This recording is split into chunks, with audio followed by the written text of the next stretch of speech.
In the AI for Media project, Deutsche Welle and ATC explored AI support tools for media verification. In our use case, AI against disinformation, we worked with new AI services for the Truly Media platform. Our main question was, how can we integrate new AI-powered services in media workflows and platforms to help users with verification tasks? Truly Media is a web-based platform to support the workflow of content verification in media or other organizations. It was co-developed by Deutsche Welle and ATC. It can be used for social media monitoring, managing and working with single media items, also collaboratively, importing media items and building content collections, and for using verification support tools provided by the platform. It was our goal to integrate and test AI services from research partners in a demonstrator version of Truly Media and to explore trustworthy AI elements for end users and managers. These are the 9 AI services from different project partners covering video, audio, text and image content. For one of these AI components, we provided a model card, a user guide and a results interpretation guide to increase the level of transparency. Next, we show in a demo how these AI services can provide support in verifying suspicious content items in the Truly Media platform. A user, we call him Tim, will work with different content items and make use of the new AI-powered tools provided to him.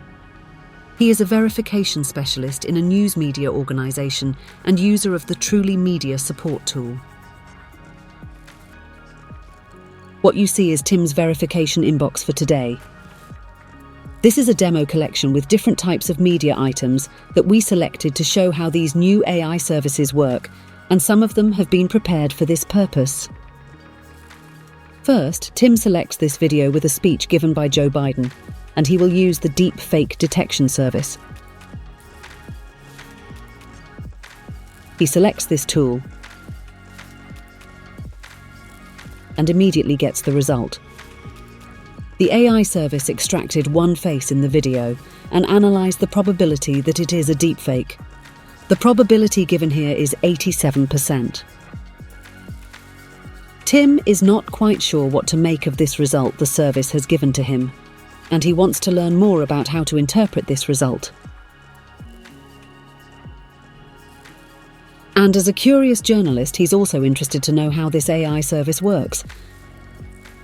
That's why he now uses this link, learn more about this AI service. It brings him to a new trustworthy AI information section that was developed in this project. Here, he finds easy-to-grasp explanations tailored to him as an end user. Some of his key questions are answered, for example, how should I use the service? How to interpret the results, what are limitations, but also how accurate is the service and what are false positives and negatives. In case Tim is interested to understand more about this AI service, he can go to this more detailed document, which was designed for AI-related managers, for example in compliance and governance. This contains more information. It also answers questions, but in a much more detailed way. But the document is also written in a non-technical way, using non-technical language.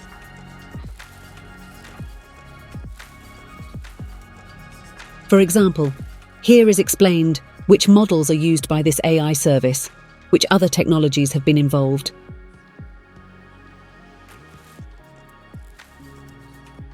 The data sets that have been used, or what affects the accuracy of the AI service.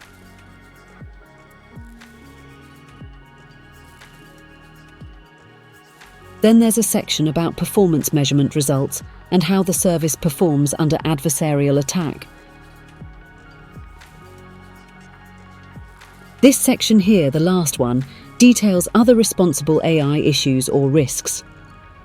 For example, legal aspects, fairness, explainability, security, sustainability, or other social and ethical aspects. In case Tim is more technically minded, he can also access this document, which is a model card for the service written in technical language.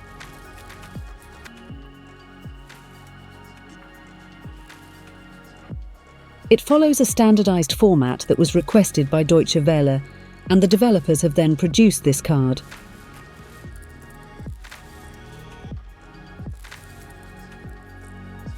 Let's have a look at another service. For example, the video summarisation service. This helps Tim deal with many longer videos that he needs to analyse. For example, this deepfake video.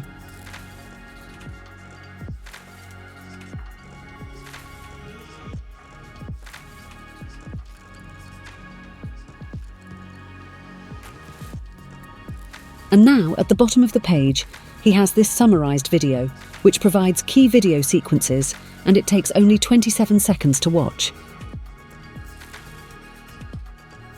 Tim now needs to analyse some audio content items. First, he uses an AI service for synthetic audio detection that we called Type A. He clicks verification on this item here, and he is immediately presented with this warning message saying that synthetic audio content has been detected. It also gives a confidence score between 1 and 10. In this case, it is the highest confidence score of 10.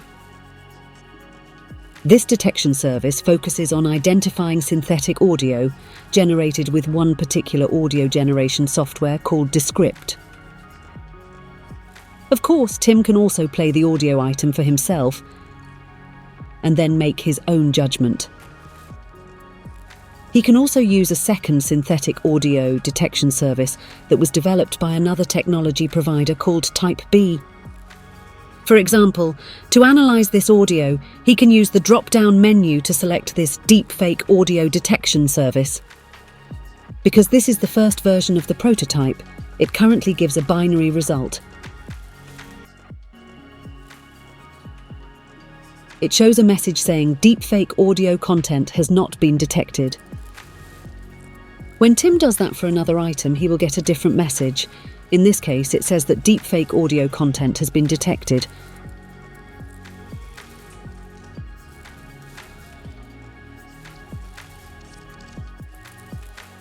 Tim can also analyse audio content with regards to possible duplicates, like, for example, this speech by Ursula von der Leyen.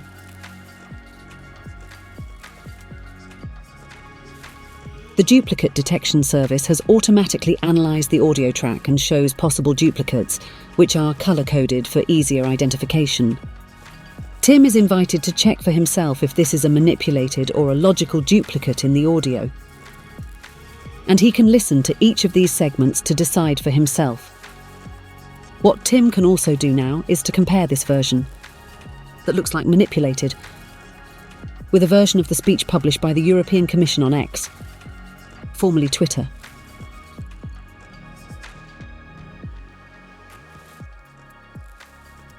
Unfortunately, this audio comparison service doesn't work right now.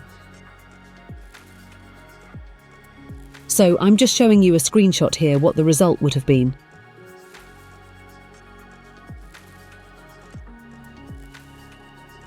Above you have the analysis of the first audio file that I've shown. On the bottom you see a display of the audio comparison for the file that is possibly manipulated and the one that is likely to be the original audio file of the speech. The AI service highlights identical segments with colour coding, where it is also possible to play the audio to examine this further.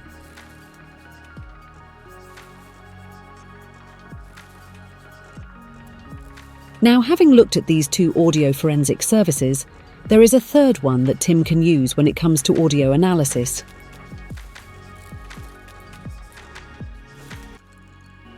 For example, in this audio file, he could listen to the audio to see if there have been any manipulations or changes.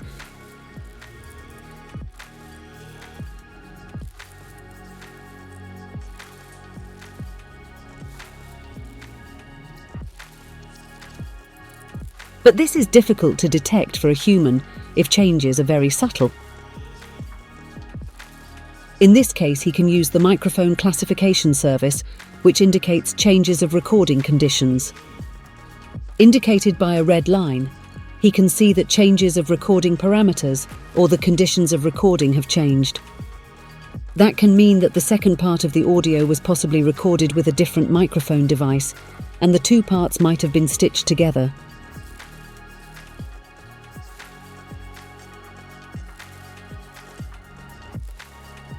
Finally, Tim wants to also analyze some tweets that are to be used in a documentary. He clicks on this tweet, and he will use the tweet verification service, which also gives him a binary result. It either says the tweet is human-generated, like in this case here, or it indicates that the text in the tweet that was analysed is bot-generated.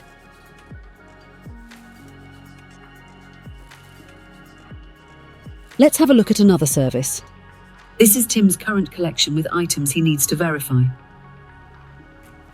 He selects an image to check if there are related similar images in the Truly Media verification archive, for example in fact-checking articles. He clicks on verification and then chooses Image Tools. From this menu, he selects the reverse image services. From a drop-down menu, he selects the service called Truly Media from CNR for internal reverse image searching within Truly Media in fact-checking archives and articles. He immediately gets a results list with 9 possibly related images. The service provides for each image a similarity score, expressed in percent. The first one has the highest similarity score at 80%. Tim decides to add this to his collection for further analysis. He can do that with one click on the respective item. When Tim returns to his collection, he can see this added image. Tim now chooses another image in his collection and clicks again on verification. Then he chooses Images Tools. Then reverse image searching. And then Truly Media. Now he gets just one resulting image, but with a 100% similarity score. Again, he decides to add this to his collection for further analysis.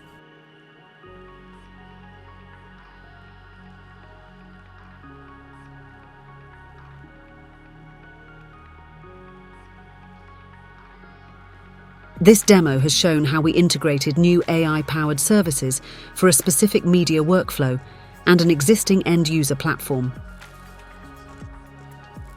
In the AI for Media project, we tested 9 AI services that we received from research partners in a demonstrator version of the Truly Media platform for collaborative content verification.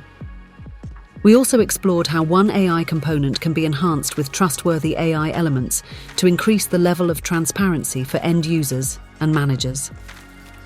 Here are relevant links to find out more about the 2 use case partners, Deutsche Welle and ATC. Find out more about the AI for Media project